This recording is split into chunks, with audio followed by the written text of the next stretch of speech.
Hello tout le monde et bienvenue dans une toute nouvelle vidéo, le permis libre. Aujourd'hui on se retrouve pour une vidéo qui peut en aider plus d'un. Je vous dévoile tous mes bons conseils pour limiter la peur de conduire et comment faire son possible pour la surmonter. Au volant, nous réagissons tous d'une manière différente. Pour certains, c'est un acte naturel et d'autres, c'est un véritable calvaire. Vous savez même que quelques conducteurs en développent même une phobie.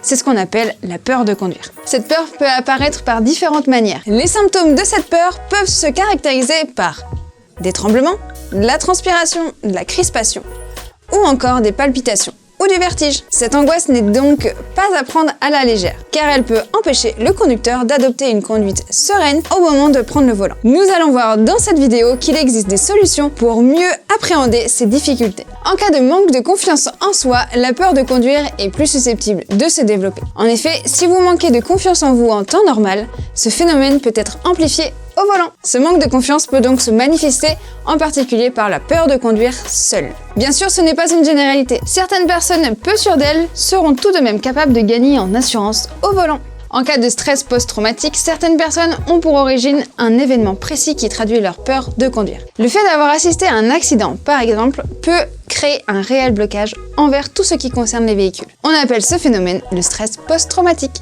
c'est-à-dire une angoisse qui se développe après un événement marquant. Si vous avez vécu un accident sur voie rapide par exemple, il est possible que vous soyez confronté par la suite à une peur de conduite sur autoroute ou autre type de voie rapide. Mais ne vous inquiétez pas et parlez-en à votre enseignant qui sera capable de vous rassurer. La manière dont vous avez appris à conduire influe forcément votre comportement et votre sensibilité au volant. Apprendre à conduire est une étape difficile et éprouvante pendant laquelle il est important de se sentir bien et en confiance. Si cela n'a pas été le cas, peut-être avez-vous mal assimilé certaines techniques de conduite ou développé certaines craintes. Dans ce cas, vous pouvez demander de l'aide à un enseignant pour vous redonner confiance. N'oubliez pas que nous sommes aussi là pour vous aider à vaincre votre peur de conduire, alors n'hésitez pas à nous faire appel. Chez les permis libres, vous êtes libre de réserver des leçons avec l'enseignant de votre choix, d'en changer et de conduire aux horaires qui vous conviennent. Que vous ayez déjà votre permis ou non, testez vous-même en réservant une première heure sans engagement. La peur de conduire peut devenir un véritable blocage et un handicap. Même s'il n'y a pas de solution miracle, certaines méthodes existent pour atténuer cette angoisse. Je vous donne quelques éventuelles solutions pour atténuer cette peur.